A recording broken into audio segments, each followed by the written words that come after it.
Bienvenidos, que sean todos bienvenidos. Ya había saludado pues al inicio de esta sección. Les deseamos que integren, interioricen estos excelentes conocimientos que hemos venido entregando para que ustedes hagan las labores de manera exitosa. ¿Qué es lo que lo deja a uno feliz? Hacer las cosas bien hechas, hacer las labores bien hechas y no tener reclamaciones de nuestros clientes por parte del Estado. Es poco agradable, o mejor, muy fastidioso, para que lo digamos en términos cristianos, recibir una reclamación del cliente diciendo usted me hizo mal a la declaración de renta. Entonces, los invitamos a iniciar con todas las sugerencias que indicó Alexandra y definir si claramente esas personas están obligadas a declarar o no están obligadas a declarar. Muy bien. ¿Por qué les tengo este sol de primera pantalla? El sol que está atardeciendo significa que yo debo de salir a evaluar si lo que hice en el día estuvo de acuerdo con lo planeado, estuvo de acuerdo con lo que yo quería, estuvo de acuerdo con las necesidades del día. Es tomar conciencia. El sol es el que nos ilumina día a día y nos enseña. Detrás de la fuerza del sol está la fuerza de Dios. Y detrás de cada uno de nosotros está la fuerza de Dios. Esa es la que nos ilumina desde el primer momento en que sale hasta el último día. Aquí les estoy invitando a que analicemos si al final del día yo hice lo que tenía que hacer y lo hice de manera perfecta. Vamos entonces a ver nuestro trabajo del día de hoy. Entonces estamos en un taller teórico práctico para elaborar las declaraciones de renta sin lugar a dudas. ¿Listo? Vamos a ver entonces las personas naturales que necesitan aprender para efectos de estar convencidos de que están haciendo las cosas como deben ser. Primero, yo debo mirar si esa persona se inscribió al régimen simple, situación que ya debo tener resuelta y que ya debía haber presentado la declaración por el 2022. Se vencieron desde el mes de abril del año 2023. Esa persona que escogió el régimen simple es porque llevó a cabo un proceso de identificar si le correspondía o no le correspondía estar ubicada dentro del régimen simple, por muchas situaciones. Primero, si tenía la capacidad de estar ahí. Y segundo, si era la opción más económica frente al pago de impuestos sobre la renta. Les doy una recomendación. Hay muchas personas que tienen pocos costos y gastos de sus ingresos tributarios. Es para ellos, y lógicamente mirando que no sean rentas pasivas del 20% más, que no pueden estar en el régimen simple, es para ellas, para quienes surge la necesidad de evaluar cómo le va a ir con el sistema ordinario y cómo le va a ir con el sistema simple en la presentación de sus declaraciones tributarias. Nos hemos encontrado en el sector lechero que muchos dueños de la finca arriendan la finca por litros de leche diarios. Pero la realidad es que le pagan el litro de leche diario, es la realidad, pero realmente no producen leche. Al no producir leche, ¿qué le sucede? Los costos y gastos tienden a cero y sus ingresos tienden a infinito. Cuando digo infinito, pues es una expresión un poco exagerada, pero ahí tendremos que mirar que como no tiene costos y gastos, posiblemente le convenga el régimen simple. Entonces, esa es la invitación de tener este esquema ahí propuesto. ¿Sí? Si no está en el régimen simple y le conviene el sistema ordinario o no puede estar en el régimen simple, pues está en el sistema ordinario. Y en el sistema ordinario usted como residente no le queda otra opción que estar en el sistema cedular. Si usted es no residente, ya Alexandra lo explicó, tendrá que usar el formulario 110 y ese formulario debe usarse con todos los criterios que ella manifestó en su intervención. Y si es residente, el formulario 210. Entonces nos vamos a detener en el formulario 210. ¿Qué es lo primero entonces que yo debo hacer para presentar una declaración de renta? Verificar si estoy inscrito en el RUT, tener una cuenta habilitada ante la DIAN, un correo electrónico vigente, verificar la información exógena, muy trascendente. Yo me atrevo a pensar que no elaboro ninguna declaración de renta de una persona natural si no tengo la información exógena a la mano. ¿Por qué razón? Porque si la elaboro tengo el riesgo de haberme equivocado, porque las personas olvidan, omiten con intención o sin intención y dar alguna información que les implique posiblemente pagar muchos impuestos.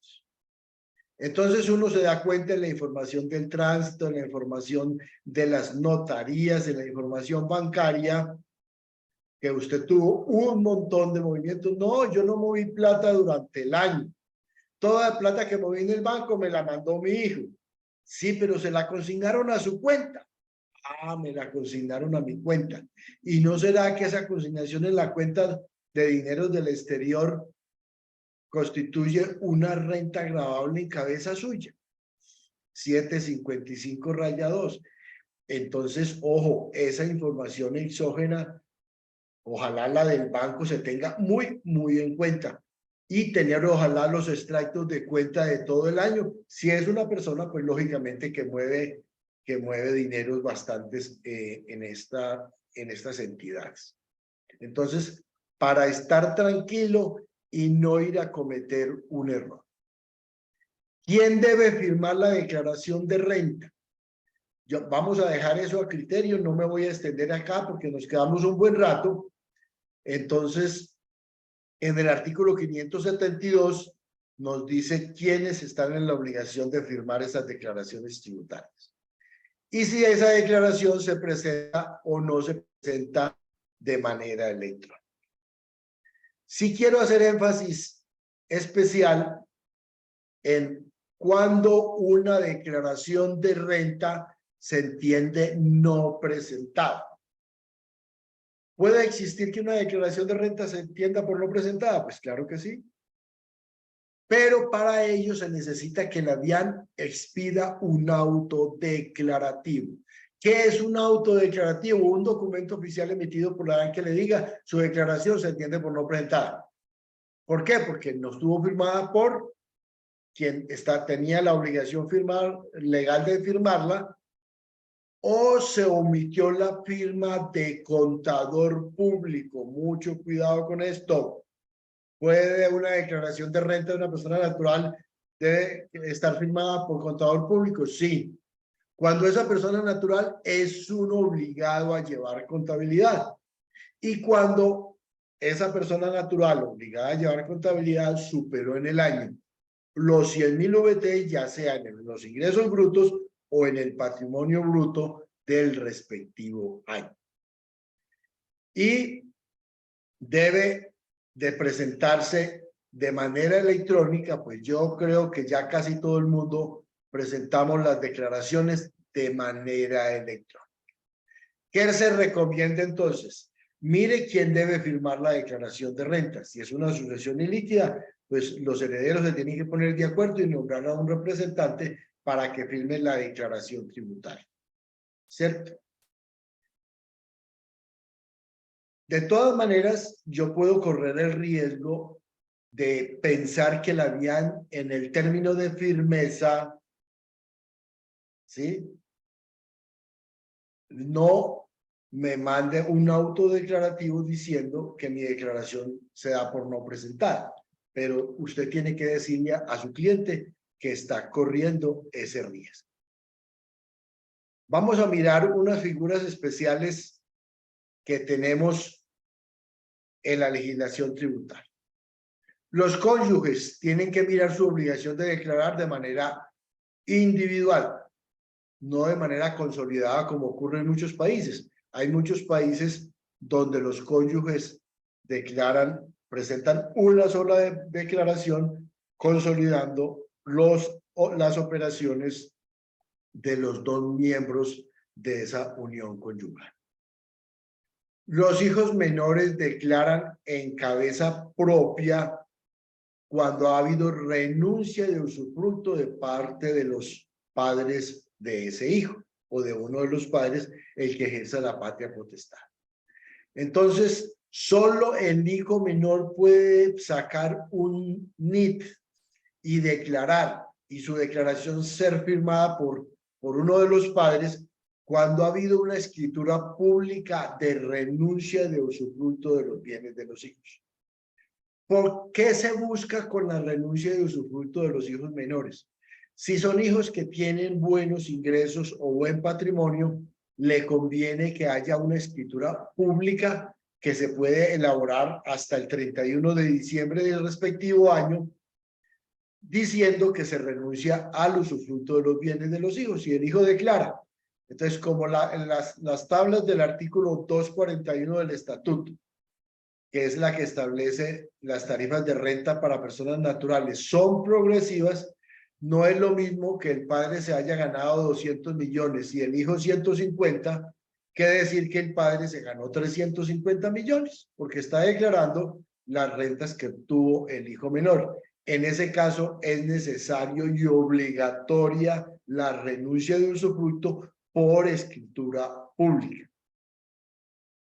Entonces, cuando no hay renuncia de usufructo, entonces presentan la declaración en cabeza de los padres.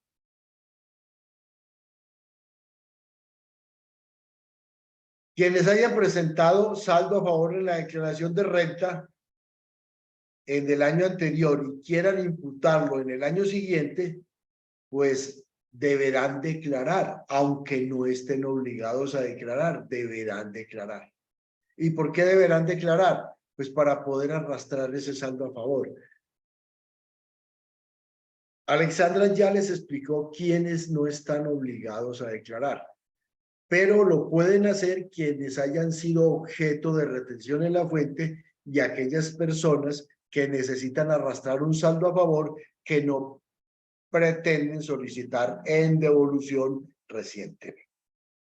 Entonces, ¿cuáles son los pasos que debemos seguir las personas naturales para hacer una buena declaración de renta por el año 2022? Primero, mirar si la persona es residente o no residente, la primera condición. Segundo, si siendo residente o no residente, está obligado a presentar declaración de renta.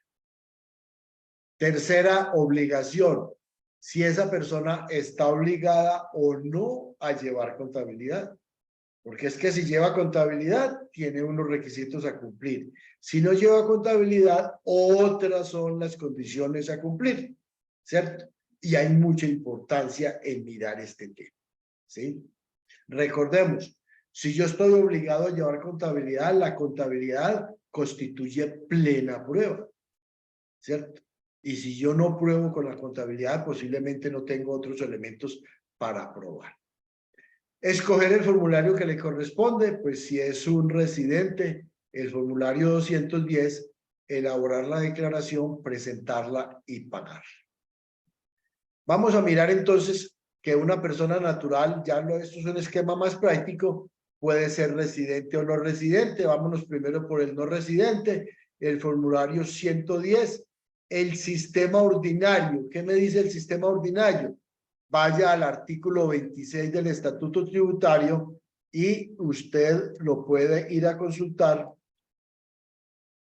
Ese artículo 110 del Estatuto Tributario, usted lo puede ir a consultar. Perdón.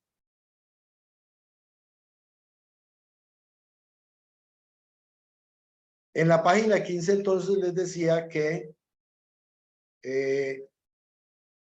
esas personas naturales Hay un sistema especial donde se depuran, se cogen los ingresos brutos, se sacan los no constitutivos de renta. El mismo esquema que tienen las rentas cedulares, pero hay otro sistema. No se habla de ingresos netos, no es importante hablar de ingresos netos ni nada de esas situaciones. ¿Sí? Hay que hablar de otros esquemas. ¿Por qué es importante mirar si la persona está obligada a llevar contabilidad? Vamos a mirar los no obligados a llevar contabilidad. Esas personas no obligadas a llevar contabilidad, pues tienen que cumplir otras condiciones de menor categoría. Pero dentro de los requisitos, lo vamos a visualizar. El no obligado a llevar contabilidad tiene derecho a restar el componente inflacionario de los rendimientos y a no restar el componente inflacionario de los costos financieros. O sea, excluir el componente inflacionario como ingreso no constitutivo de renta y sumar, o mejor, dejar de deducir el componente inflacionario de los gastos financieros. Esa es una primera condición. El no obligado a llevar contabilidad, la regla general es que todo lo que recibe lo declara y todo lo que paga, desde que tenga relación de causalidad, lo puede deducir. ¿Sí? Pero solamente lo pagado. Lo recibido efectivamente es ingreso y lo pagado es una deducción. En cambio, los obligados a llevar contabilidad lo hacen por devengo. ¿Y quiénes están obligados a llevar contabilidad? Los comerciantes. ¿Y quiénes son los comerciantes? Los que ejecutan actos de comercio. Vamos a decir, en el sector agrario hay muchas personas que confunden un comerciante de ganados con un ganadero. Esa persona natural que se ubica en la feria de ganados, compra ganados y vende ganados, es un comerciante obligado a llevar contabilidad. Esa persona natural que trae sus ganados de sus fincas y los vende en la feria, no es un comerciante. Entonces, es muy importante mirar el artículo 20 del Estatuto Tributario para saber si es comerciante o no comerciante y si está obligado o no a llevar contabilidad. ¿Quiénes más están obligados a llevar contabilidad? Aquellas personas que están en el artículo 477 del Estatuto Tributario como productores de bienes exentos. El artículo 477 es una norma tributaria y obliga a las personas naturales, productoras de leche, de carne, de huevos, vendedores de bovinos, sean vivos o sacrificados, a llevar contabilidad. Entonces, ese está obligado a llevar contabilidad. Y las personas naturales que sin estar obligados opten por llevar contabilidad. Entonces, es lo primero que yo tengo que mirar cuando voy a hacer una declaración de renta. Otros requisitos. Las personas no obligadas a llevar contabilidad no pueden solicitar depreciaciones de los bienes que utilizan. No pueden utilizar el sistema de depreciaciones. Otro requisito, el no obligado a llevar contabilidad. Eso está todo en las páginas 377 y 378 del Manual de Retención en la Fuente 2023. Esa persona tiene que declarar los bienes inmuebles por el mayor valor entre el costo fiscal, el avalúo catastral o el autoavalúo. Es obligatorio declararlo por el mayor valor. ¿Sí? Es obligatorio. Entonces, en ese orden de ideas, lo primero que uno debe hacer cuando va a elaborar una declaración de renta es mirar si esa persona está obligada o no obligada a llevar contabilidad. Y el devengo. En el artículo 27 del Estatuto Tributario hay unas normas especiales que me dicen que yo tengo la obligación, si no estoy obligado a llevar contabilidad, a registrar como ingreso todo lo que recibí y a registrar como gasto todo lo que pagué. Pero hay unas normas de excepción. Si yo vendo inmuebles, estoy obligado a declararlos cuando exista la escritura pública, con o sin registro durante el año. El mero hecho de que haya nacido la escritura pública en el año, en ese año estoy obligado a declarar la venta de inmuebles. ¿Cuándo no se declara la venta de inmuebles? No se declara la venta de inmuebles cuando se reciben anticipos, cuando se tienen promesas de compraventa. Mientras que existe una promesa de compraventa y se hayan movilizado recursos de un lado para el otro, la obligación es declarar en una de las partes la cuenta por cobrar, si recibió el dinero, y la cuenta por cobrar, si entregó el dinero, y la cuenta por pagar, si recibió el dinero. Pero no ha existido la escritura pública, en ese año no hay venta. Segundo, los dividendos y participaciones se declaran en cabeza de los no obligados a llevar contabilidad cuando, bueno, en cabeza del no obligado y en cabeza del obligado la norma es igual, cuando se hayan abonado en cuenta en calidad de exigibles. O sea, una cosa es pago, otra cosa es abono en cuenta, y la tercera condición, abono en cuenta en calidad de exigible. O sea, decretaron el dividendo, prometieron pagármelo en noviembre del año 2022 y no me lo pagaron, pero ya quedó en calidad de exigible. El hecho que a diciembre 31 no se lo hayan pagado no significa que usted no lo tenga que declarar, porque dijeron que se lo iban a pagar en noviembre. No hubo dinero, no se lo pagaron, pero usted tiene que declarar y pagar el impuesto que le corresponde, ¿cierto? Y para los obligados, para las personas naturales obligadas a llevar contabilidad, se aplica el artículo 28, que dice qué se deben incluir y qué no se deben incluir. En el artículo 28 hay 10 excepciones de ingresos que son contables, que no son fiscales. Muy importante también, en el artículo 27 ya aparece cuándo se declaran las cesantías. ¿Cuándo se entienden declaradas las cesantías? Vamos a decirlo. Las cesantías acumuladas al año 16 cuando se reciban. Las cesantías ganadas desde el 17 para adelante, en el momento en que se la paguen directamente a la persona, en el año en que se la consignen en el fondo de pensiones, y para aquellos que están en el sistema anterior de las cesantías, cuando ya se estén acumuladas a diciembre 31. Recordemos, el sistema anterior que me dice, cuando yo me gano 10 pesos y me suben a 12, ya las cesantías de todos los años anteriores quedan con 12 pesos.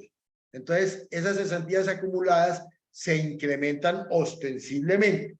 Entonces, la persona natural que esté en el sistema anterior y desde el año 17 para acá le hayan abonado cesantías acumuladas porque está en el sistema anterior, ese mayor abono que tiene ya la tiene que declarar como un ingreso, aunque no se la hayan pagado, no se la hayan abonado en la cuenta. Entonces, es muy importante, repito, páginas 377 y 378 del Manual de Retención en la OPE. En este punto no me voy a ampliar mucho porque ya Alexandra dijo qué declara el residente y qué no declara el residente. O mejor, qué declaran los nacionales no residentes y los extranjeros no residentes en Colombia. Muy importante. Entonces, miremos, formulario 210, ingresos de fuente mundial. Formulario 110, ingresos de fuente nacional, obligados a declarar porque seguramente cumplen algunas de las condiciones que ya Alexandra estuvo mirando en su material de trabajo. Entonces no me voy a quedar aquí. Es muy importante, pues, hacer énfasis en quienes no están obligados a declarar. Pues, los residentes. Aquí estamos hablando de los residentes.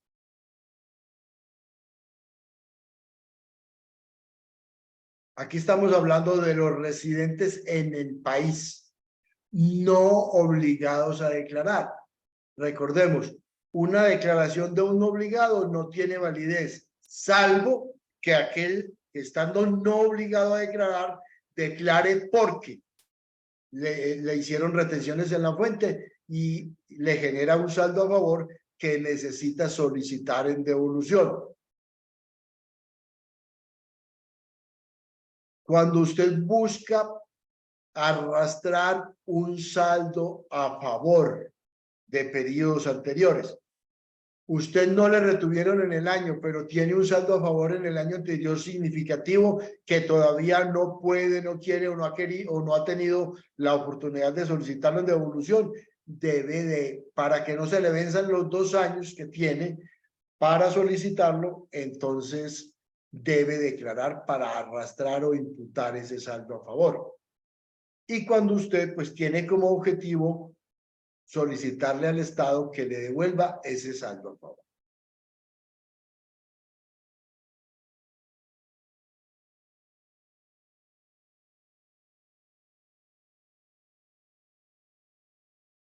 Muy bien.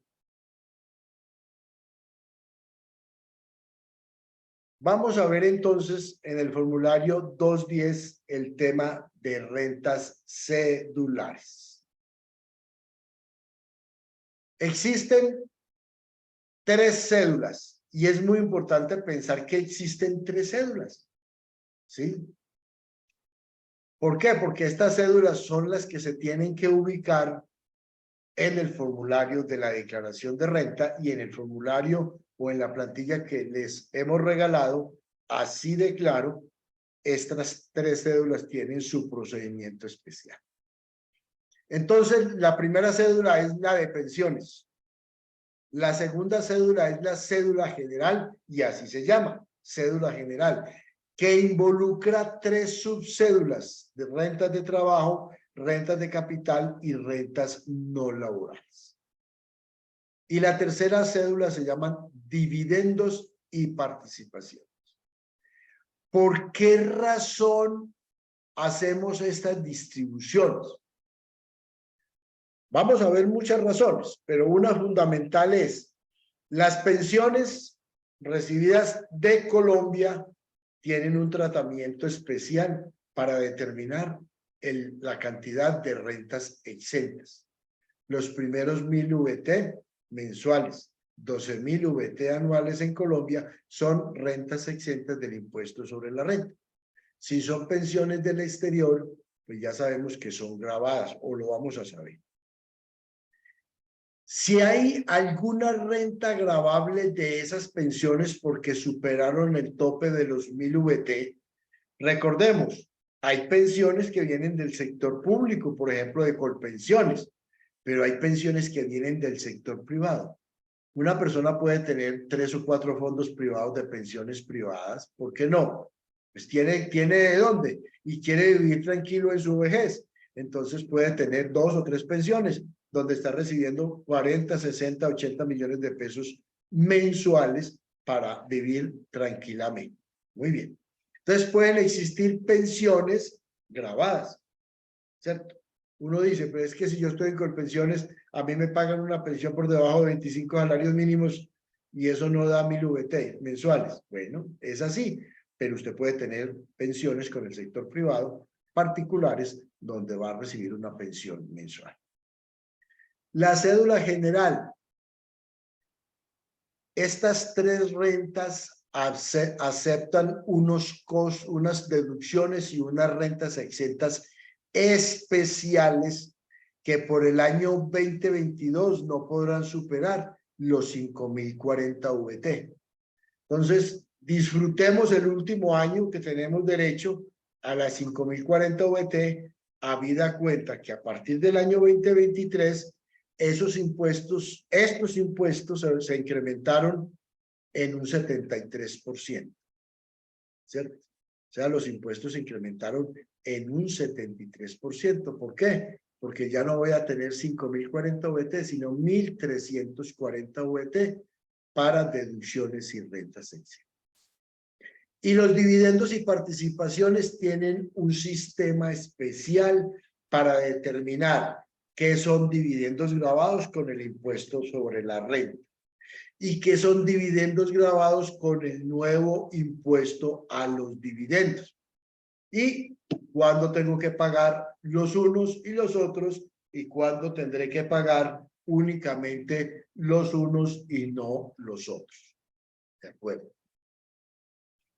Vamos a ver entonces que en pensiones hay que separar las pensiones obtenidas desde Colombia, o sea, me jubilé en Colombia, esa es una pensión de jubilación, invalidez, vejez o sobrevivientes que nace en Colombia y tiene un tratamiento preferencial en el sistema tributario colombiano. En cambio, las pensiones que vienen del exterior, después de sacar los aportes pues a salud o pensiones, y si tienen algún costo o algunos gastos especiales, se constituyen en renta gravable que también irán ubicadas dentro de la cédula de pensiones. Entonces ahí vamos a tener personas que vienen del exterior, sean nacionales o extranjeros, pero viven en Colombia, están residentes en Colombia y posiblemente tendrán que pagar impuestos sobre las pensiones que vengan del exterior. Muy importante, buscar de qué país vienen esas pensiones, porque por norma general, ya lo explicó Alexandra en su intervención anterior, esas rentas que vienen del exterior de países con convenios o acuerdos como la CAN tienen unos tratamientos diferenciales. Posiblemente esa pensión que viene de Inglaterra, y esa lo puedo decir con seguridad, o de España o de Chile, no paga impuestos en Colombia. Sí paga impuestos en ese país.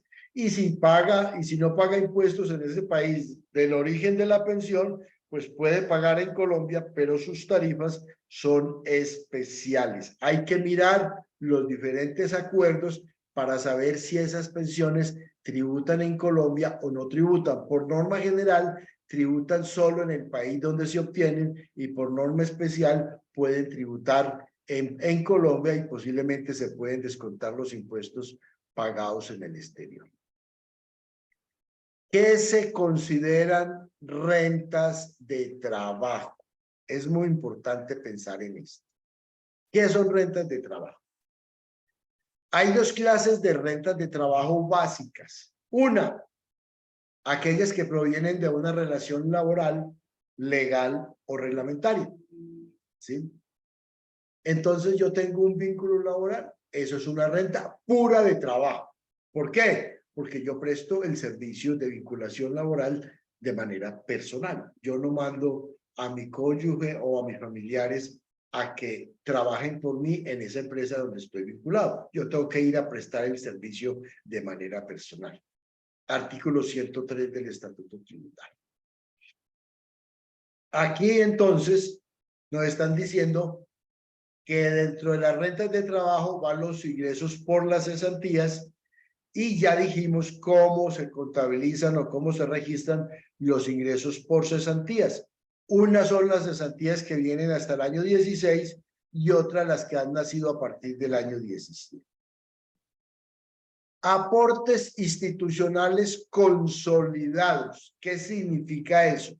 El artículo 126.1 establece que la empresa puede hacer a nombre mío, que soy empleado de esa empresa, unos aportes en un fondo de pensiones. Al hacer esos aportes en ese fondo de pensiones, entonces me los consolidan a mí en cabeza del trabajador cuando se den determinadas condiciones pactadas con los fondos de pensión. Entonces, si esas condiciones ya se dieron, esos aportes se consolidan en cabeza mía. Ojo, es obligación declarar en cabeza del trabajador en quien se consolidaron esos aportes como un ingreso del año, aunque el 100% lo vaya a tratar como una renta exenta. Entonces, la empresa los aportó hace 2 o 3 años. Y en el año tercero los consolidaron en cabeza mía y ese año corresponde al 2022. Yo tengo que declarar basado en el estado de cuenta que me envía el fondo de pensiones, esos aportes institucionales que han consolidado ese fondo en cabeza mía. Quiéralo o no lo quiera. Hay muchos fondos que venden ideas distintas, pero muy importante, los aportes que se consolidan sean exentos, parcialmente grabados o totalmente grabados, se declaran en el año en que se consolidan y yo voy al estado de cuenta del fondo privado de pensiones o el seguro de pensiones y determino qué se consolidó en cabeza mía durante el año.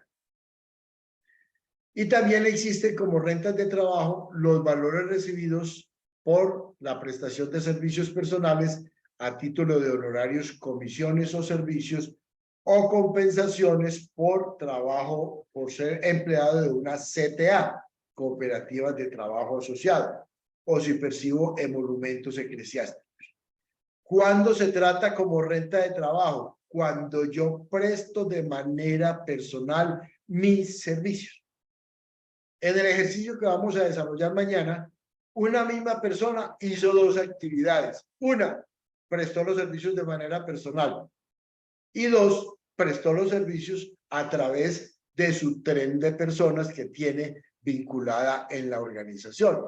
Entonces, yo puedo tener rentas de trabajo con rentas exentas, lo vamos a ver más adelante, o rentas de trabajo, bueno, perdón, para quien perciba honorarios, comisiones y servicios, y rentas de trabajo sin el 25% de rentas exentas, donde utilizo disminuir esa renta con los costos, con los gastos que sean pertinentes.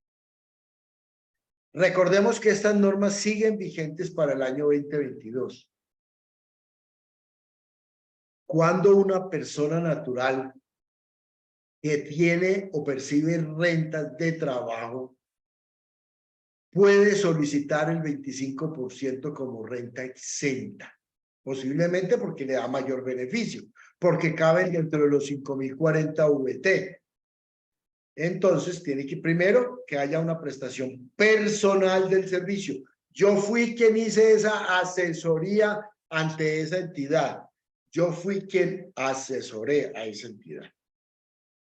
Y la segunda condición es que contrate o vincule por un término inferior a 90 días, o sea, es un requisito que debe cumplir para tener derecho al 25% de renta exenta, que haya contratado máximo por 90 días a menos de 2 trabajadores o contratistas para realizar la labor. Entonces yo tengo que mirar esas dos. ¿Contraté personas o vinculé personas para realizar la labor? Sí. ¿Por qué término? 200 días, no vale. No me puedo acoger al beneficio del 25% de renta exenta. Me tengo que ir por el sistema de no solicitar renta exenta y utilizar costos y gastos. Rentas de capital ya sabemos, son los rendimientos financieros, los arrendamientos, regalías, ingresos del exterior por rentas de capital. ¿Y qué va en rentas no laborales? Lo demás que no corresponda a rentas de trabajo, ¿sí? Y que no corresponda a rentas de capital, irá dentro de rentas no laborales. ¿Qué se incluyen dentro de rentas no laborales? Yo tengo mi empresa y me dedico a hacer una serie de actividades económicas. Entonces, con esa serie de actividades económicas, yo tengo mis ingresos, mis costos y mis gastos. Y me voy por el esquema de rentas de trabajo. Yo vendí activos poseídos menos de 2 años. Eso no va a generar ganancia ocasional, porque la condición es que haya permanecido 2 años o más en mi poder. Apoyos económicos no reembolsables entregados por el Estado colombiano, desde que no haya una relación laboral. Ingresos que no provengan de la prestación personal de servicio e ingresos obtenidos en el exterior por rentas no laborales. Vamos a ver, yo puedo tener otros ingresos que vienen de fondos de pensiones. Esto es muy importante. Este es uno de los principales problemas que se han suscitado con la DIAN, porque la DIAN está requiriendo a los contribuyentes por este tema. Entonces, a mí me llega un estado de cuenta de un fondo de pensiones. Dejemos los aportes institucionales quietos, porque en los aportes institucionales solamente se dice cuándo se consolidan, cuándo no se consolidan, cuál es el saldo sin consolidar y el saldo consolidado en cabeza de la persona natural. Pero los aportes voluntarios que no vienen de fondos institucionales, que yo hago directamente de lo que me gané, entonces en el certificado me deben decir a mí, dígame por favor, ¿qué debo yo de apuntar como un ingreso en el año? ¿Cierto? Entonces, ¿cómo sustento yo el tratamiento tributario que le voy a dar? Tengo que ir a consultar el estado de cuenta que me mandó el fondo de pensiones. ¿Cuál es la palabra clave que yo debo tener en cuenta para saber qué declaro o no declaro? Si retiré aportes sin cumplimiento de los requisitos de permanencia. Recordemos, hoy los aportes deben permanecer 10 años en el fondo privado de pensiones, salvo que los retire para la compra de vivienda, salvo que la persona que está haciendo los aportes ya haya cumplido o en un fondo privado o en Colpensiones los requisitos para acceder a la pensión, caso en el cual yo no tengo que dejar por el término de los 10 años esos aportes que yo personalmente hice en el fondo. Entonces, cuando en el certificado dice retiro de aportes sin cumplimiento de requisitos, pudo haber ocurrido que yo hice aportes por 50 millones de pesos y necesité retirar 30 porque voy a comprar por allá un negocio o me voy a comprar un carro. Entonces ahí no cumplí con los requisitos de permanencia. Y eso no le permite a usted dejar de declarar esos aportes. Entonces, si usted esos aportes hizo uso de beneficio, los utilizó dentro de los rangos que más adelante vamos a detallar, y los retiró sin dejar la permanencia de los 10 años, usted tiene que llevarlo como ingreso. Pero si usted en el día de ayer hizo unos aportes, lo trató como renta exenta porque estaba dentro de los rangos y los utilizó para comprar su vivienda, no tiene que volverlos a declarar como un ingreso. Usted declara como ingreso solo aquellos que habiendo hecho uso del beneficio, lo retira para algo que nada tiene que ver con los requisitos para permanecer dentro del beneficio que da la norma tributaria.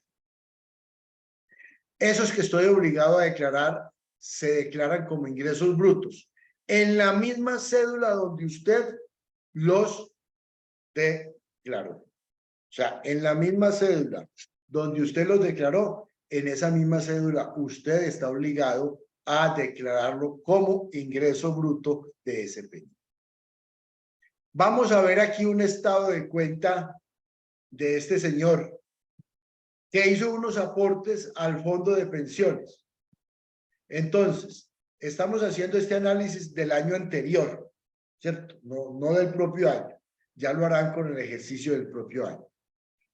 Tenía diciembre 20 unos aportes de 262 millones, retiró sin beneficio 87 y tiene valorizaciones, hizo aportes en el año con beneficio de 43, pero aportó 51. Hizo aportes por 51, de los cuales solo tuvo beneficio por 44. Entonces, ¿cuál es la recomendación? Que usted haga un detalle de estos aportes voluntarios a fondos de pensiones para que identifique que de ese capital, ¿cuál los tiene usted sin beneficios?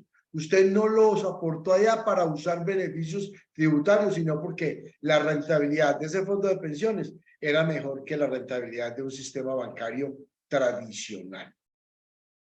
Esos valores recibió unos rendimientos.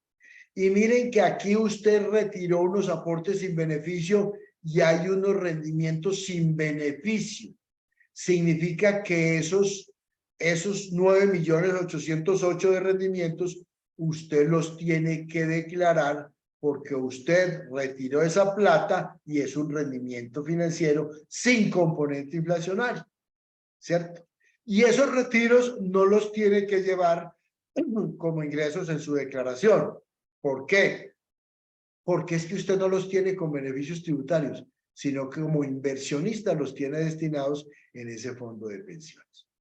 Y tuvo unas valorizaciones en el año de 18 millones y este es el estado de cuenta a diciembre 31 del 2021. Aquí mostramos a ese mismo estado de cuenta y decimos desde el año 17 cómo ha venido aportando esa persona. ¿Cómo ha venido aportando esa persona? Hay unos retiros sin beneficio, hay unos retiros también sin beneficio, hay unos retiros, mire, retiró los 87 sin beneficio y dentro de los rendimientos, pues hay que clasificar también qué rendimientos tienen beneficio tributario y qué rendimientos son sin beneficio. Recomendación, para toda persona natural que tenga aportes voluntarios a fondos de pensiones, hagan un estado de cuenta como el que les estamos invitando a hacer aquí, ¿sí?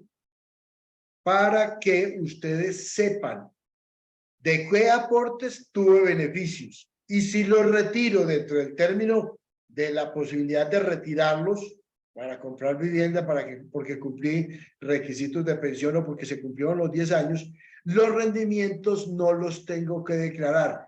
Tienen el mismo tratamiento que no se declaran ni el retiro con beneficio ni los rendimientos. Pero los retiros sin beneficio no se declaran como ingresos, pero sí se declaran los rendimientos financieros que les corresponden.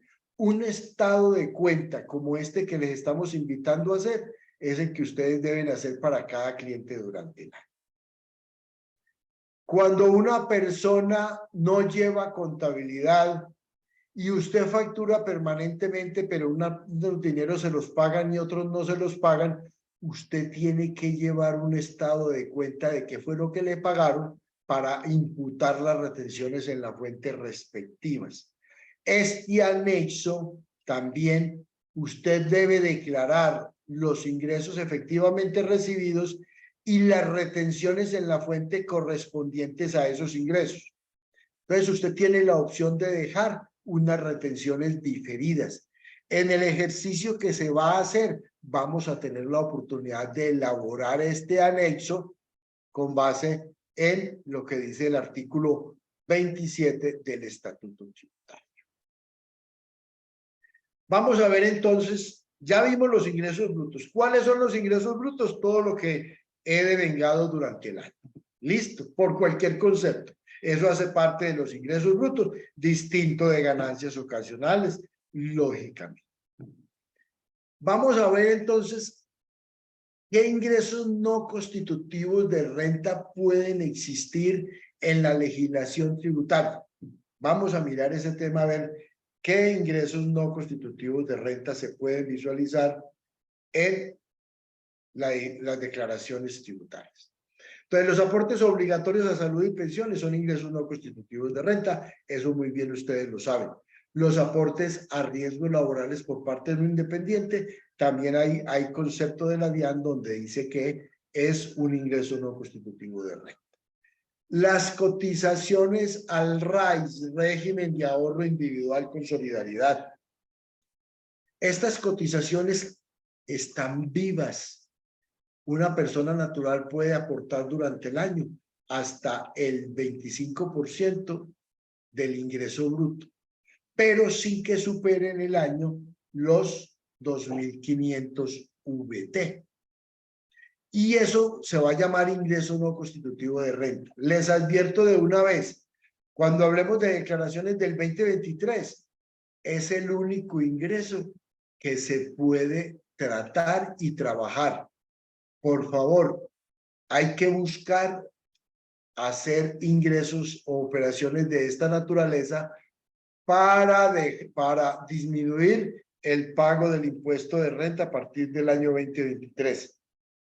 Entonces, no se les olvide, más adelante aquí les podemos mostrar el ejercicio. Aquí les tenemos mostrado un ejercicio. Una persona que aportó los 2.500 VT del año 2022, máximo 95 millones, se ahorra en impuestos 18 millones de pesos. Entonces, ¿quién no va a querer ahorrarse en el pago de impuestos? Lógicamente, usted de la plata que se ganó tiene que dejar inmovilizados estos recursos en el fondo privado de pensiones. Se llaman aportes obligatorios al régimen de ahorro individual con solidaridad. Aportes obligatorios dentro de los aportes voluntarios. Aportes voluntarios, excúsenme, dentro de mis aportes obligatorios al fondo privado de pensiones. Muy en cuenta, planeación tributaria 2023. Esto es básico. Y esto hay que hacerlo durante el año. Esto no se hace después de acabado el año. Muy bien. Aquí tenemos un esquema y ustedes lo van a consultar, no me voy a detener en alguno de ellos. Tenemos un esquema de la mayor cantidad de ingresos no constitutivos de renta que tiene la legislación colombiana. ¿Cierto? Entonces, indemnizaciones de seguros de daños. Ojo que hay que comprar activos iguales a los indemnizados para poder tener el derecho, lo vamos a ver en el ejercicio, ¿cierto? Otros muy importantes, distribución de utilidades en la liquidación de sociedades. Cuando una sociedad se liquida, si a mí me pueden entregar el dividendo no gravado, se llama ingreso no constitutivo de renta. O sea que también, artículo 51, ingresos no constitutivos de renta por liquidación de sociedades. Los gananciales, la mitad de los bienes que pertenecen a cada uno de los cónyuges. Y este último, muy común en la sociedad colombiana, ingresos de utilidad pública por enajenación de inmuebles. Si yo tengo que ceder un lote de terreno para ampliación de la vía, entonces yo debo manejar eso como ingreso no constitutivo de renta ni de ganancia ocasional. Aquí está la norma especial, hay que ir a buscar el artículo 58 de la ley 388 del año 97. Quiere decir, cuando yo le vendí un bien al metro de la ciudad de Medellín, al municipio de Medellín, a empresas públicas para hacer una represa, para hacer una vía, para cualquier cosa de esas, posiblemente estoy frente a un ingreso no constitutivo de renta al 100%. No olvidemos entonces cuál es la fórmula para yo hacer mis depuraciones en las cédulas. Ingresos brutos, los tomo totales, resto los ingresos no constitutivos de renta y obtengo los ingresos netos. Esos benditos ingresos netos tienen una connotación especial que no podemos olvidar y el formulario nos ayuda a eso. Que no podrán, yo no podré solicitar entre rentas exentas y deducciones más del 40% de los ingresos netos. O sea que es muy importante que en estas tres cédulas, rentas de trabajo, rentas de capital y no laborales, saber que lo máximo que yo me puedo tomar como deducciones y rentas exentas es hasta el 40% de los ingresos netos. Recuerden que no he hablado de costos y gastos. Son rentas exentas y deducciones especiales que más adelante vamos a ver. Aquí tenemos una página del manual de retención en la fuente. Esta página del manual de retención en la fuente nos está diciendo en rentas cedulares, ya les voy a decir qué página estamos hablando. La página 359 la tenemos y en la página 375 también la tenemos. En la página 359 sin cifras y en la página 375 con cifras de un ejercicio que está modulado en el manual del impuesto sobre la renta por el 2023. Entonces, se cogen los ingresos brutos, se restan los ingresos no constitutivos de renta y se obtienen los ingresos netos. Después vamos a hablar menos deducciones y rentas exentas. Deducciones y rentas exentas. O sea que aquí vamos a hablar de deducciones y rentas exentas. Y esas deducciones y rentas exentas son las que tienen los limitantes del 40% de los ingresos netos. Más abajo tenemos el cálculo de las rentas exentas y de las deducciones. Aquí los tenemos. Y tienen un montón de limitantes, ¿cierto? Entonces, si hablamos de pensiones, ya dijimos que los primeros 1000 VT mensuales, y en el ejercicio decimos que si me gané 116 millones de pesos de pensiones, no pago un solo peso de impuestos, no hay renta líquida gravable en pensiones. Miren, en pensiones no tenemos renta líquida gravable. ¿Por qué? Porque los 102 millones se trabajaron como rentas exentas especiales en pensiones obtenidas en Colombia. Pero en rentas de trabajo yo tengo derecho a unas rentas exentas y a unas deducciones. Aquí las estamos ubicando. Me tomé para el ejercicio 49 millones, pero tenía derecho a 57 millones. O sea que me tomé menos del derecho que tenía. En las rentas de capital me tomé 10 millones 800 y tenía derecho a 20 millones 762. En las rentas no laborales me tomé 44 millones y tenía derecho a 88 millones. En total, en las tres rentas general, de la cédula general, me tomé 104 millones cuando tenía derecho a 167 millones. Entonces, observemos el numeral 4. El numeral 4, que lo voy a resaltar aquí, está antes de los costos y los gastos. Miren que en rentas de capital yo tengo costos y gastos. En rentas no laborales tengo costos y gastos. A mí me permiten tomar los ingresos netos de las rentas de capital y rentas de trabajo antes de restar los costos y gastos. Quiere decir que me dan un beneficio importante. O sea, después de restarme los costos y gastos, yo también tengo derecho de tomarme el 40% de los ingresos netos dentro de cada una de esas cédulas, pero al final tengo que mirar que el limitante no supere el 40% ni las 5040 VT de toda la cédula general. Yo en la cédula general estoy estableciendo este esquema. ¿Listo? Bueno. ¿Qué tengo yo como deducciones y rentas exentas? Entonces miremos primero las deducciones. En el manual de retención en la fuente le estamos diciendo, vamos a la página 358 del año 2023, ahí las tenemos. ¿Y qué tenemos en rentas exentas? Muy bien. Entonces vamos a ver deducciones diferentes de costos y gastos. Si yo vendo repuestos para motocicletas de toda naturaleza, pues me puedo restar todos los costos y los gastos por vender o producir motocicletas, ¿cierto? Pero estas deducciones nada que ver con este tema. Deducciones y rentas exentas son unos beneficios fiscales especiales que nos dan a las personas naturales que tenemos rentas cedulares para que podamos restar de los ingresos netos. Entonces veamos los primeros. Aportes a cesantías por trabajadores independientes. El 50% del gravamen al movimiento financiero ya se sabe. Muy bien. Entonces yo tengo derecho como trabajador independiente a hacer aportes voluntarios al fondo de pensiones por el año 2022 hasta por 95.010.010, sin que supere una 12ª parte de los ingresos grabados del año.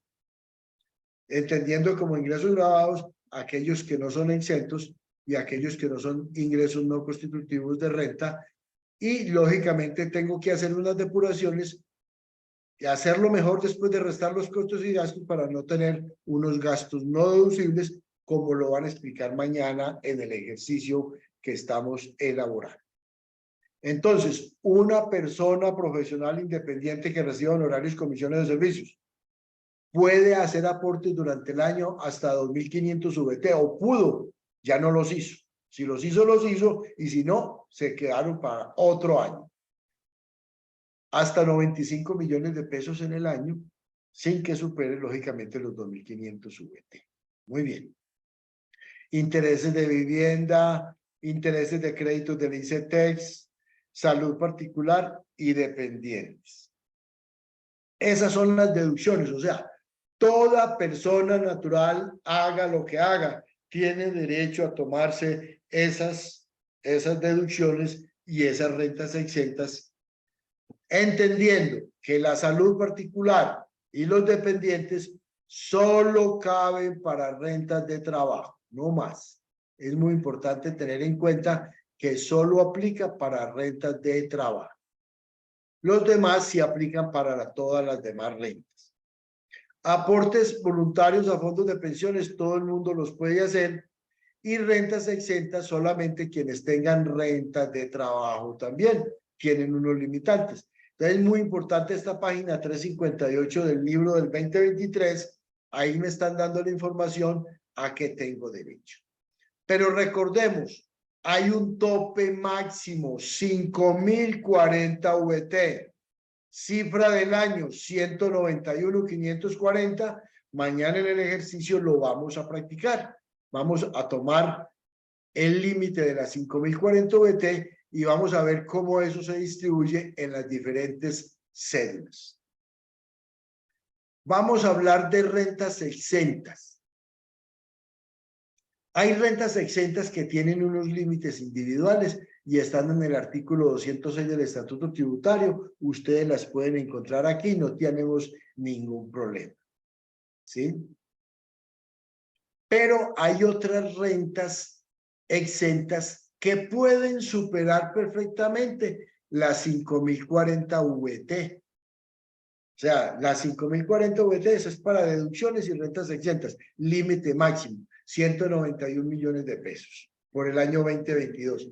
Pero hay unas benditas rentas que se pueden sobrepasar las 5.040 VT. ¿Cuáles? Tenemos 10. Aquí tenemos las 4 primeras. ¿Usted retiró cesantías acumuladas al 16? Sí, trátelas. Si tiene la capacidad, con base en lo que dice el artículo. Artículo 206 del Estatuto Tributario numeral 4, las puede tratar como rentas exentas.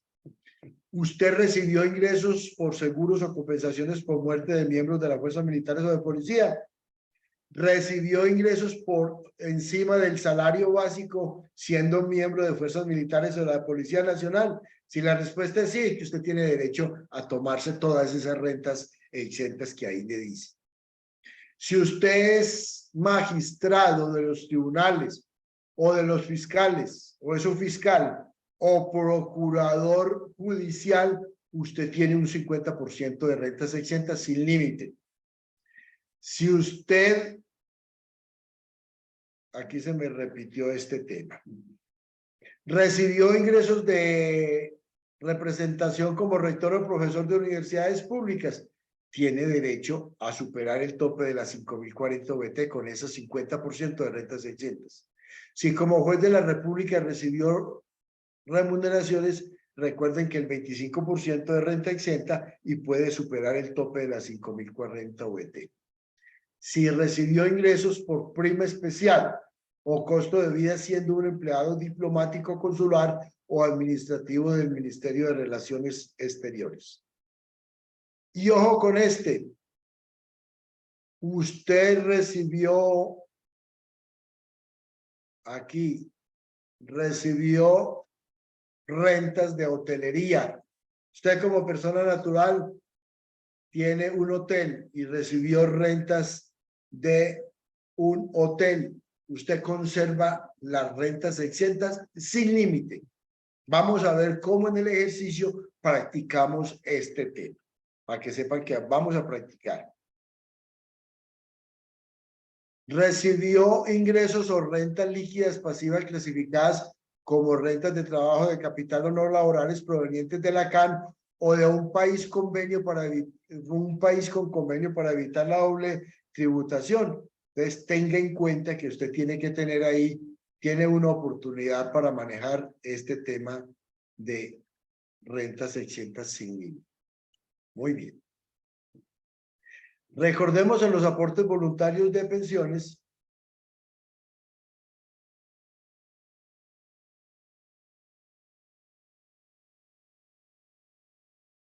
En los aportes voluntarios de pensiones, usted tiene unos limitantes especiales. Tiene que no pueden superar el 30% del ingreso laboral o tributario del año, que individualmente no puede superar 3.800 VT, aquí están las cifras, pero después tiene el tope de rentas exentas y deducciones que no podrán superar las 5.040 VT. Aquí le estamos haciendo un ejercicio especial en donde esa persona recibió aportes institucionales a fondos de pensiones. Esto está en la página 145 del manual de retención de la fuente, pero del 2022 si lo quieren ir a mirar. Por más que usted haga aportes voluntarios a fondos de pensiones, este pacientico hizo aportes de 125 millones, ¿sí? Hizo aportes de 125 millones. Aquí hay 105 por este lado. Por aquí hizo 25. Perdón, por aquí hizo 25 y por aquí hizo 100. Perdón, 100 y 25 arriba son 125. Pero no pudo hacer uso sino de 36 millones. Ojo con esto. ¿Para qué hacer un montón de aportes si eso no me puede superar el 20%, el 40% de rentas, de los ingresos netos entre rentas exentas y deducciones? Entonces, si usted tiene otros limitantes, como son intereses sobre préstamos de vivienda, como salud particular, como dependientes, ojo que estos beneficios le quedan reducidos. Este contribuyente hizo aportes por 125 y no pudo usar sino 36. Lo otro es como si hubiera hecho un aporte para un CDT, pero seguramente la recomendación del asesor tributario era que aportara bastante para que tuviera bastantes beneficios, pero esos beneficios están limitados. Muy bien.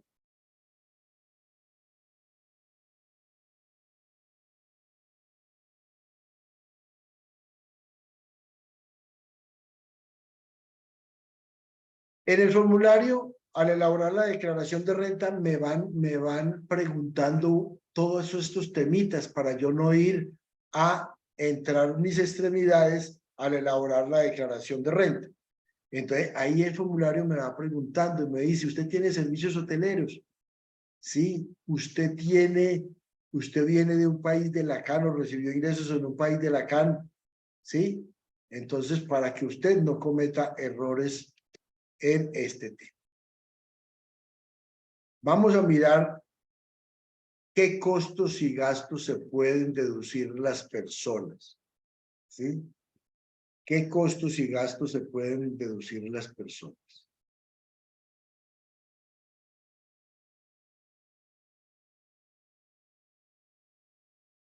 El artículo 336 del Estatuto Tributario establece cuáles son los costos y gastos que un contribuyente se puede deducir, ¿sí? Los que tengan relación de causalidad con las rentas de capital y no laborales, no más. Y que los dividendos y las participaciones no aceptan deducciones. Esos dividendos y participaciones no aceptan deducciones. De ese valor se restan los ingresos no constitutivos de renta, del valor restante se restan las 5.040 VT y usted se puede deducir todos los costos y gastos que tengan relación de causalidad con la renta y que cumpla con todos los limitantes que las normas tributarias establecen. Aquí vamos a hacer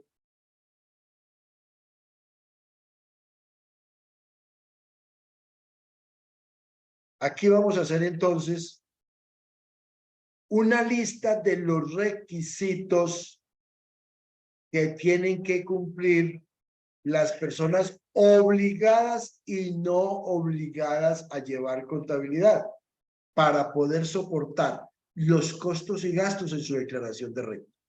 1, soportados con facturas electrónicas. Recordemos que el 90% de eso debe, para el año 2022, se exige que los elementos que deben ser facturados con factura electrónica, se necesita la factura electrónica para soportar los costos y gastos. Solo me permiten un 10% sin factura electrónica cuando haya obligación de hacer factura electrónica.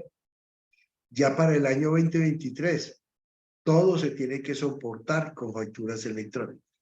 Miremos cómo estos conceptos estaban para el año 2021 y 2022, estaban con otros requisitos. Entonces, el año 2021 estábamos hablando del 80% y el año 2020 el 70%, y ya el año 22 se exige que el 90% de las facturas sean facturas electrónicas. Con base en el documento soporte, cuando yo no estoy obligado a, o mejor, mi cliente proveedor no está obligado a emitir factura, yo debo elaborar documento soporte para soportar, valga la redundancia, mis costos y mis gastos, y estamos hablando que esas personas no están obligadas a facturar, caso en el cual yo tengo derecho a tener esa opción. ¿Listo? Utilización de pagos efectivos. Aquí estamos hablando diferente del sector agrario. Recordemos que el artículo 771-5 tiene unos requisitos especiales para los que están en el sector agrario y otros requisitos para quienes no están en el sector agrario. Entonces, yo tengo derecho a utilizar pagos en efectivo si soy una persona natural que no trabajo o no tengo negocios en el sector agrario, y puedo solicitar pagos en efectivo como el menor valor entre el 40% de lo pagado, 40.000 VT, que son 1.696, o el 35% de costos y gastos totales. La cifra menor de esas tres es la que yo puedo utilizar hasta ese tope como pagos en efectivo. El resto lo tengo que demostrar, salvo sector agropecuario, que más adelante lo vemos, lo tengo que demostrar que hice la canalización de los recursos de la compra de esos bienes o servicios por el sector bancario. Yo he visto a la DIAN ya pidiendo estos soportes, de manera que no le restemos importancia a los mismos. ¿Sí? No le restemos importancia entonces a los mismos.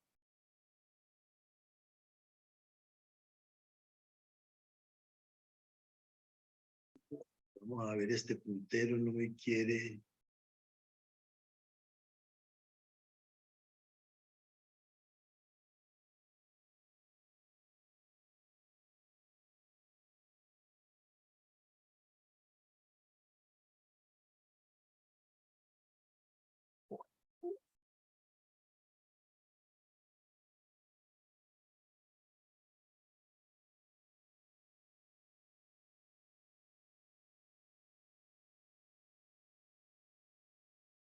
Muy bien. Vamos a avanzar entonces. En la página siguiente encontramos otros requisitos. Para el sector agrario me permiten pagos en efectivo por un valor igual hasta el 70% de los costos, deducciones, pasivos e impuestos descontables. Entonces vemos cómo en el sector agrario se puede usar más el efectivo para pagar los costos y gastos, cosa que no sucede en contribuyentes obligados y no obligados a llevar contabilidad en sector que no sea agrario. Pagos o devengos laborales. Debo de hacer aportes a la seguridad social y para fiscales y debo de usar la nómina electrónica. Entonces, ojo, me corresponde a mí elaborar la nómina electrónica para poder soportar los pagos o abonos en cuenta, cesantías consolidadas, vacaciones y prestaciones sociales consolidadas en general para los obligados a llevar contabilidad. ¿Listo? Cuando yo le estoy haciendo pagos a trabajadores independientes, yo tengo también adicionalmente que hacer aportes a la seguridad social, salud y pensiones y pedirle al beneficiario del pago que me traiga la constancia del aporte para que ese gasto sea deducible. Es muy importante tener en cuenta estos detalles. Compensación de pérdidas. Norma general, yo no puedo tener compensación de pérdidas sino en rentas no laborales cuando yo soy un agricultor, o mejor, tengo pérdidas en el sector agropecuario, estoy obligado a llevar contabilidad, requisito para poderme solicitar las pérdidas en el sector agropecuario y tengo derecho a deducirme esas pérdidas por el término de 5 años. Si estoy perdiendo un capital con base en el artículo 148, que sea por fuerza mayor, yo me puedo deducir esa pérdida por fuerza mayor si estoy dando todas las calificaciones de que hubo un incendio, un terremoto, un maremoto, bueno, o cualquier situación no controlable y ocurrió la pérdida de uno de mis activos, me los puedo deducir en mi declaración de renta de varios años. Todavía tengo excesos de renta presuntiva, con seguridad que sí. Yo tengo derecho a mirar los 5 años anteriores al 2022, a ver si yo pagué cuando existía la renta presuntiva. Hoy no existe la renta presuntiva, razón por la cual yo no me puedo tomar un exceso de renta presuntiva posterior de 5 años. Hoy no calculo mis impuestos de renta presuntiva, hoy no nacen nuevos excesos de renta presuntiva, pero sí puedo tener excesos de periodos anteriores. Aquí tenemos la tabla de impuesto de renta, pues no nos vamos a detener en ese tema. Cédula de dividendos y participaciones. Entonces, yo tengo que mirar si estoy recibiendo dividendos de sociedades nacionales o dividendos de sociedades extranjeras. Y si el que la percibe es un nacional o es un extranjero. Deberá incluir el valor total de los dividendos y participaciones pagados o abonados en cuenta en calidad de exigible. Miremos este requisito tan importante aquí que me permite a mí tomar estos valores como ingresos grabados dentro del año.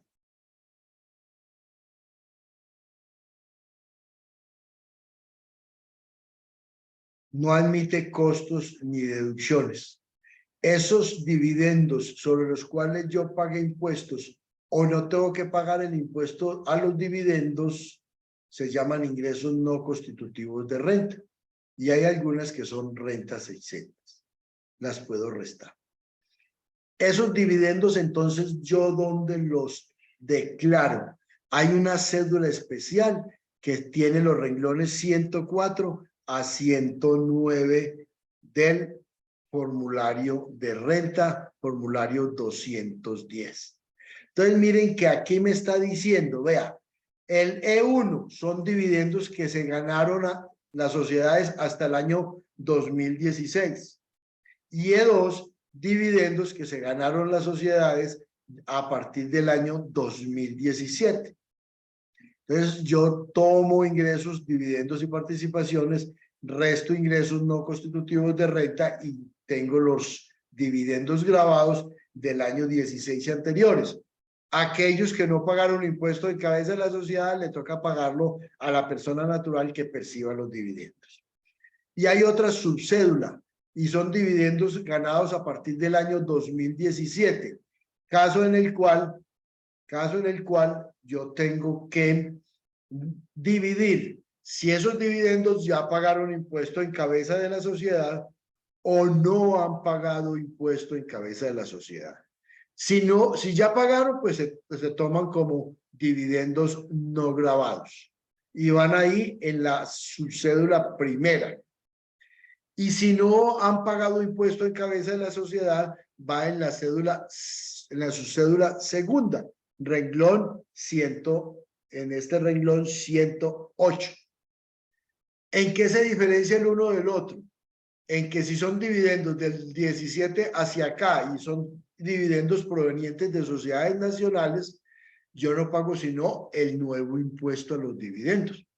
Los primeros 300 VT a tarifa 0 y de ahí en adelante tarifa 10. Si son dividendos que no pagaron impuesto en cabeza de la sociedad y los recibo como dividendos gravados, esos dividendos pagan la tarifa general de la sociedad para el año 2022, que es 35%. Y el nuevo impuesto a los dividendos se paga sobre el 65% restante. De 100, resto el 35, me queda el 65 y a ese 65 le aplico las tarifas del 0 y del 10% del nuevo impuesto a los dividendos. Y si tengo rentas pasivas de las entidades controladas del exterior, lo llevo aquí en el renglón 109. Más adelante, pues el formulario de renta me traerá la liquidación de los impuestos. Muy importante este tema. Justificación de crecimientos patrimoniales en algunas declaraciones de renta. Para aquel que declara por primera vez, hay varias opciones. Una persona mayor de edad no estaba obligada a declarar porque no le daba los topes. Es residente en Colombia, no estaba obligada a declarar y va a declarar por primera vez. Primera recomendación, arranque con el patrimonio líquido. No declare menos de patrimonio líquido que los 4.500 VT del año anterior. Porque se supone que usted hasta el año anterior tenía 4.500 VT menos un peso. Entonces no estaba obligado a declarar. Pero no empiece a declarar diciendo 4.500 VT, eso da 150, 160 millones de pesos, pero lo que nos den, empiece declarando con 160 millones más las capitalizaciones del año. O sea que si en ese año se ganó 30 millones, usted puede arrancar declarando la primera vez diciendo que tiene un patrimonio de 180. No vaya a decir que tiene 30, porque se embala. ¿Por qué se embala? Porque usted tiene que empezar a justificar a partir de 30.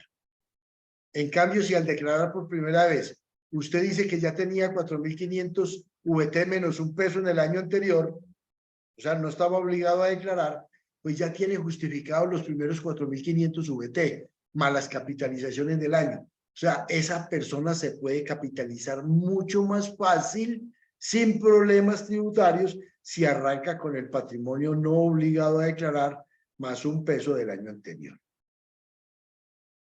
Si usted era menor de edad y ya empieza a declarar como mayor de edad, la justificación patrimonial es qué bienes venían declarando los padres. O si usted, siendo menor de edad y sigue siendo menor de edad, pero ya los padres hicieron la escritura de renuncia de usufructo legal de los bienes del hijo, entonces usted va a declarar por primera vez y puede arrancar con 2.000 millones, ¿cierto? Sin ningún problema puede arrancar con 2.000 millones. ¿Por qué? Porque su papá y su mamá, uno de los dos, venía declarando los 1.000 millones de pesos en su cabeza en el año anterior. Y el artículo 238 trae otra perlita, justificación del incremento patrimonial para uno de los dos cónyuges. Ese crecimiento patrimonial que yo tengo como cónyuge puede provenir de un activo que venía declarando el año anterior el cónyuge o compañero permanente de la persona que está declarando. Entonces, el uno venía declarando 1.500 millones y el otro 200, el otro 300 para hacer la suma fácil. El total de patrimonio son 1.800 millones de los dos, pero resulta que todos los bienes están en cabeza de los dos. Entonces, el uno puede empezar a declarar 900 y el otro 900.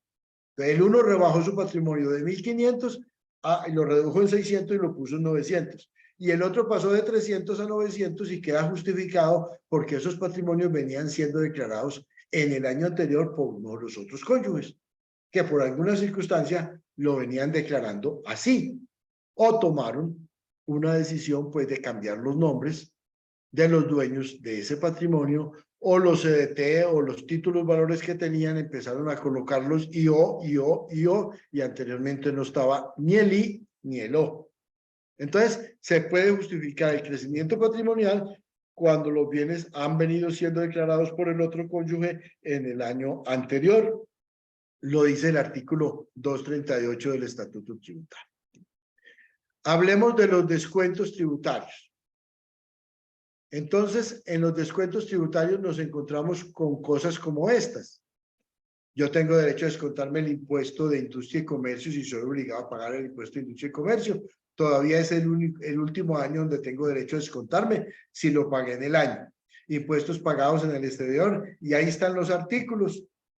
Descuento por inversiones en investigación e inversiones en desarrollo tecnológico e innovación, y donaciones a entidades sin ánimo de lucro, becas de estudio y manutención para deportistas talento y reservas deportivas, IVA en la importación, formación o construcción de activos fijos reales productivos. Entonces, yo tengo esos derechos y cada descuento tiene unos límites, ¿sí? Esos límites, hoy por hoy, según el artículo 257.1, no podrán superar el 30% del impuesto básico de renta de ese contribuyente. ¿Listo? Esos descuentos no podrán superar el impuesto básico de renta, y hay algunos que no podrán superar el 30% del impuesto básico de renta.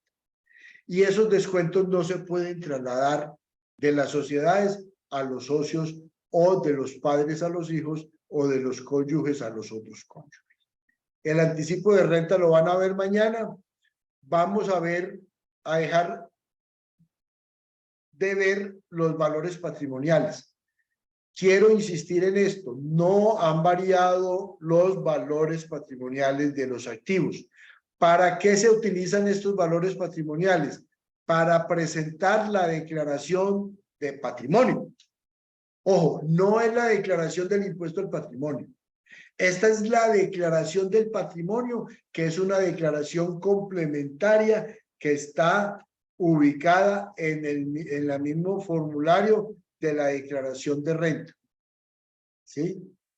Está ubicada en el formulario de la declaración de renta, entonces se llama declaración de impuesto al patrimonio complementario a la declaración de renta. Entonces, no han variado. Artículos 261 y siguientes están los valores. No olvidemos que las acciones se declaran por el costo histórico, salvo que yo las quiera ajustar.